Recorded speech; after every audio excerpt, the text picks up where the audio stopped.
Rejoignez dès à présent la grande famille des abonnés de votre chaîne Sika TV sur les réseaux sociaux. Sika TV, le vrai visage de l'actualité en Afrique, est en direct et en replay sur YouTube. Abonnez-vous et cliquez sur la cloche de notification pour ne rien rater.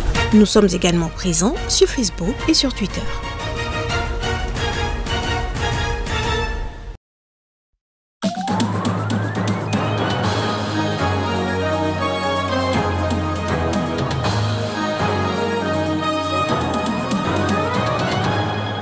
Au Soudan, les alliés du vice-président Riek Machar ont qualifié ce vendredi de putsch raté l'annonce par la branche armée de son parti de sa destitution du mouvement. Riek Machar a lui-même donné de la voix cette semaine.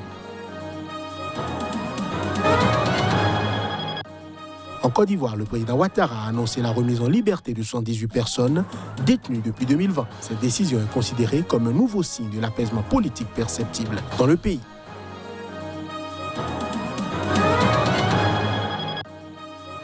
Le chef du principal parti d'opposition tanzanien Freeman Mbowe a comparu vendredi devant un tribunal de Dar es Salaam. Ce pour des accusations de terrorisme que ses partisans ont dénoncées comme une manœuvre à motivation politique.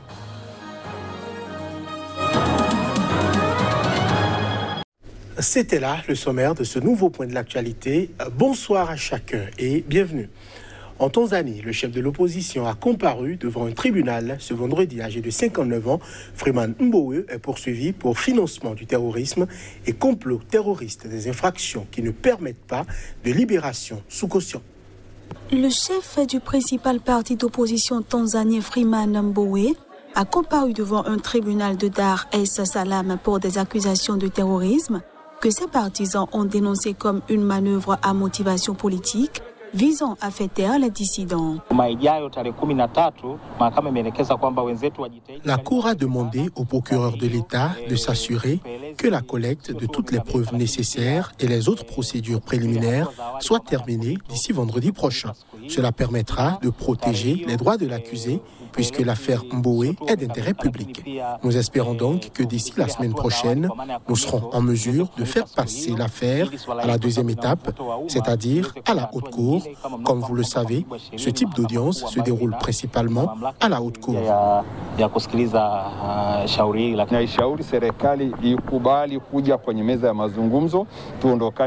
Nous avons exhorté le gouvernement à participer à des tables rondes avec nous pour résoudre cette affaire en dehors du tribunal. Nous devons vraiment trouver une solution à cette affaire en dehors des tribunaux, car il s'agit d'une question d'intérêt national.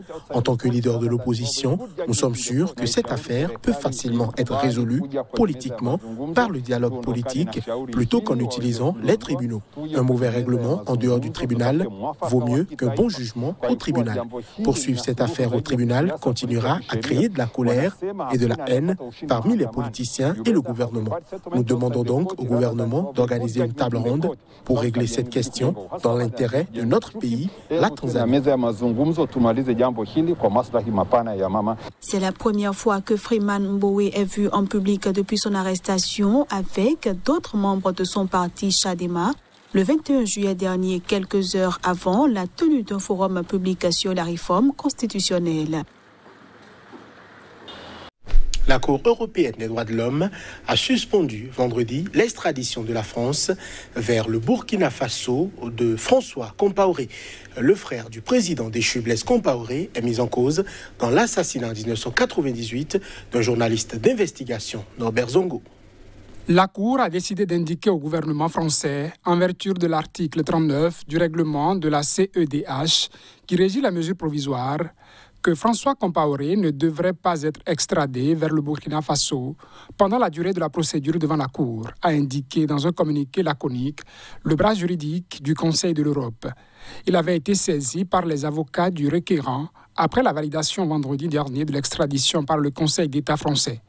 Les mesures provisoires de la Cour ne s'appliquent que lorsqu'il y a un risque imminent de dommages irréparables, souligne la CEDH, qui insiste sur le fait qu'elle ne présage pas de ses décisions ultérieures sur la recevabilité ou sur le fond des affaires en question. Les avocats de François Compaoré, François-Henri Briard et Pierre Olivier, sûrs, ont salué dans un communiqué une décision indépendante et impartiale. La position de la Cour, qui protège désormais Paul-François Compaoré des traitements inhumains et dégradants auxquels il était exposé et lui assure un procès équitable, contredit avec éclat les déclarations du président de la République française, l'avis de la Cour d'appel de Paris, l'arrêt de la Cour de cassation et l'arrêt du Conseil d'État français, hélas unanime pour approuver cette mesure d'extradition, ajoute-t-il.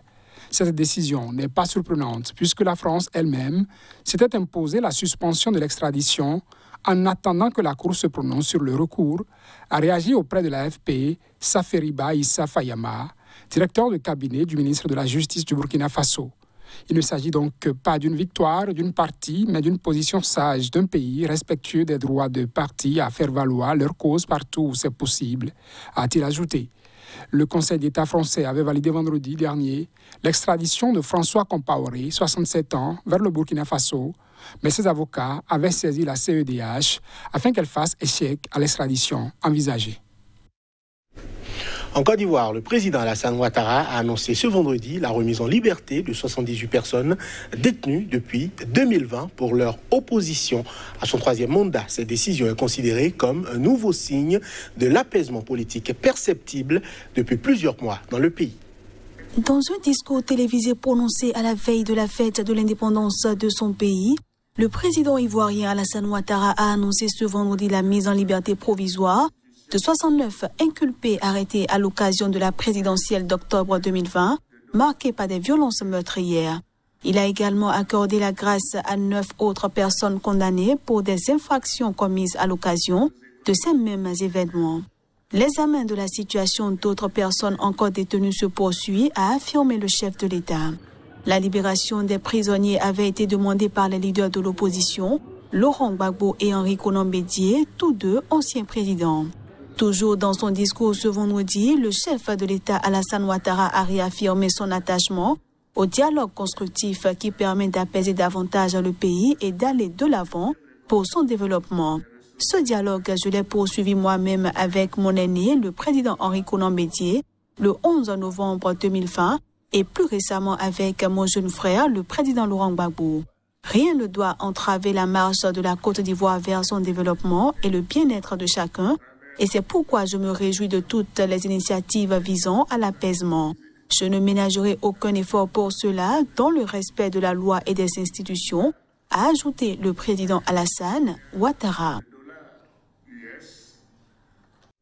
Je l'annonçais en titre, au Soudan du Sud, les alliés du vice-président Riek Machar ont qualifié ce vendredi de putsch raté l'annonce par la branche armée de son parti de sa destitution.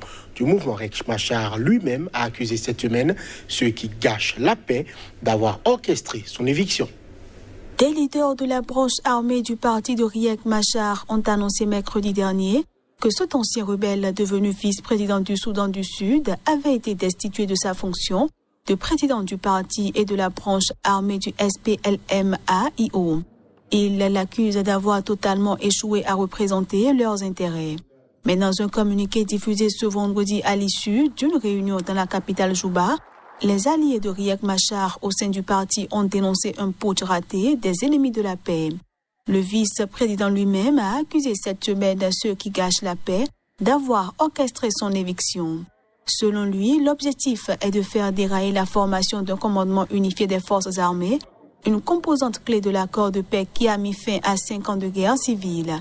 Le communiqué des alliés de Riek Machar a insisté ce vendredi sur le fait qu'il était totalement aux manettes du parti et de sa branche armée et lui a apporté son soutien total. Il est encore difficile d'établir les conséquences de ce possible putsch interne pour le vice-président, un habile politicien qui a connu des années de guerre civile, des tentatives d'assassinat et des périodes d'exil. Ces tensions politiques interviennent dans un contexte de profonde crise économique et de niveau d'insécurité alimentaire et de malnutrition extrêmement élevés. Au moins 15 villageois ont été tués jeudi et vendredi dans 2 attaques attribuées aux rebelles des forces démocratiques alliées ADF. Ces attaques ont eu lieu près de Béni, dans l'est de la République démocratique du Congo. La première attaque de village qui a eu lieu à Mbengi a fait au moins 10 morts, 5 femmes et 5 hommes, a indiqué un correspondant de l'AFP, Kinos Katuro, président de la société civile de la localité voisine de Mamoé. en faisant également état de 4 blessés. Faute de réseau de communication, l'information n'a été transmise que vendredi à la mi-journée par des rescapés, a-t-il ajouté. La deuxième attaque a été commise vendredi matin à environ 1 kilomètre de la première, à Mapassana, près de Mbingi, et a fait 5 morts, selon Omar Kalissia, président de la société civile du territoire de Béni, région du nord de la province du Nord Kivu. Plusieurs personnes sont par ailleurs portées disparues. Des maisons ont été incendiées et des boutiques pillées, a ajouté Kalissia. Les victimes ont été tuées à coups de hache et de machette et par arme de feu, selon les mêmes sources. La situation est grave. L'ennemi s'installe, mais on ne sait pas où, a constaté Omar Kalissia. Et les habitants déplorent qu'il n'y ait pas encore eu d'opération militaire dans cette zone dans le cadre de l'état de siège en vigueur dans le Nord Kivu et la province voisine d'Ituri. À l'origine des rebelles musulmans ougandais, les ADF sont accusés de massacres de civils ayant fait au moins 6 000 morts depuis 2013, d'après un bilan de l'épiscopat congolais. Depuis avril 2019, certaines de leurs attaques sont revendiquées par l'organisation djihadiste État islamique. Les États-Unis les ont placées en mars sur la liste des organisations terroristes affiliées à l'État islamique. Lors d'une conférence de presse, le général de brigade Sylvain Ekenge, porte-parole du gouverneur militaire du Nord Kivu, a annoncé vendredi que l'armée avait perdu au moins 2000 soldats depuis octobre 2014 dans la région de Béni, lors de combats contre les ADF. Ces chiffres ont été donnés lorsque l'officier dressait le bilan de l'état de siège décrété le 6 mai par le président Félix Tshisekedi pour tenter de mettre fin aux tueries. Avoir la paix tout de suite est une illusion, mais nous allons imposer la paix. N'oubliez pas que la guerre a duré plus de 20 ans, a justifié l'officier. La Guinée a annoncé vendredi un cas probable de fièvre hémorragique à virus de Marburg. Le pays est toujours aux prises avec le Covid-19 et sort tout juste d'une nouvelle épidémie de fièvre Ebola. Le virus Marburg est de la même famille que celui d'Ebola et figure comme lui parmi les agents pathogènes les plus virulents chez l'homme, selon l'Organisation mondiale de la santé. Le virus se transmet par contact direct avec le sang, les liquides biologiques ou les tissus de personnes ou d'animaux sauvages infectés, singes et roussettes par exemple. Ce cas probable a été notifié jeudi à Temasadou Mboké, dans la région de Nzérékoré au sud-est, a indiqué l'Agence nationale de sécurité sanitaire ANSS sur Twitter. Les autorités ont décidé d'envoyer un échantillon à l'Institut Pasteur de Dakar pour confirmer les analyses de 2 laboratoires nationaux guinéens. Elles ont aussi décidé de lister les contacts, rechercher d'autres cas suspects, renforcer la surveillance et sensibiliser la population dans la zone. Elles n'ont pas fourni de précisions sur le patient infecté. La possible apparition du virus de Marburg est une première en Guinée, selon la NSS. Elle surviendrait après l'annonce le 19 juin de la fin de la 2e épidémie d'Ebola dans ce pays, une maladie qui avait rapidement été vaincue grâce à l'expérience accumulée en 2013-2016, quand elle avait fait des milliers de morts en Guinée et en Afrique de l'Ouest. L'épidémie d'Ebola de 2013 à 2016 était partie à l'époque de la même région de Guinée forestière. En 2021, un total de 16 cas confirmés et 7 cas probables de virus Ebola ont été recensés. 11 patients ont survécu et 12 sont décédés selon l'OMS. La Guinée, l'un des pays les plus pauvres au monde, reste en butte au Covid-19. Elle a déclaré plus de 26 000 cas et 243 décès. Et ce sera tout pour cette édition. Merci de l'avoir suivi.